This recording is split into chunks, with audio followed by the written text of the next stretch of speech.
Hello, வணக்கம். தமிழ் மக்களே வணக்கம். உங்களுக்காண்டி தான் நான் இப்போ ஒரு புது யூடியூபராக நான் உள்ளே வரலான்னு நான் வரேன். இது எதனால உண்டானதுன்னு சொல்லணுன்னா நிறையா வந்துன்னு சொல்லணும். அது தப்பான விஷயம். இனிமேல் வந்துன்னு வராமல் நான் பேச ட்ரை பண்ணுறேன்.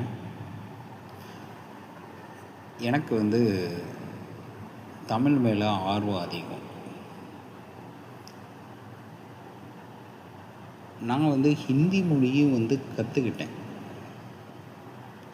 ஓ, இங்கே நிறைய வந்துன்னு வருது. சரி, இருந்தாலும் பரவாயில்ல.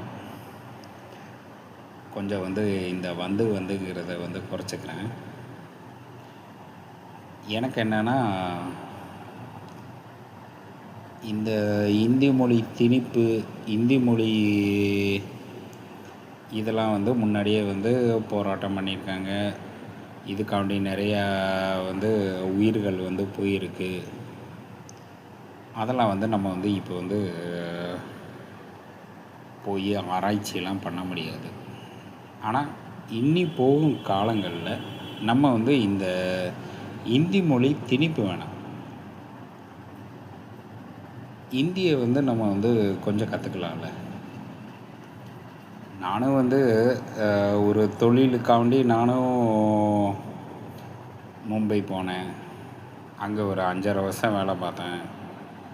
அங்கே அதனால தான் ஹிந்தியை நான் கற்றுக்கிட்டேன். இதே இது நம்ம தமிழ்நாட்டில் இருக்கவங்களும் சரி, வேறு மாநிலத்தில் இருக்கவங்களும் சரி, அந்த மாநில மொழிகளை நம்ம கற்றுக்கலாம்ல. ஏன்னா ஹிந்திங்கிறது ஒரு அஃபிஷியல் லாங்குவேஜு இந்தியாவில் கிடையாது. அது ஒரு சும்மா ஒரு மொழி. எல்லாரும் சொல்லுவாங்க ஆட்சி மொழி, அந்த மொழி, இந்த மொழின்னு. அப்படிலாம் கிடையவே கிடையாது. இதை நீங்கள் ஹிஸ்டாரிக்கலாகவும் பார்க்கலாம். ப்ளஸ் அஃபிஷியலாக எங்கே வேணாலும் தேடி பார்த்தாலும் ஹிந்தி ஒரு ஆட்சி மொழியும் கிடையாது. ஒரு விதமான கம்யூனிகேஷன் லாங்குவேஜுன்னு மட்டும்தான் இருக்கும். அதே தான் இங்கிலீஷும் அதே மாதிரி தான். இங்கிலீஷும் அஃபிஷியல் லாங்குவேஜ் கிடையாது,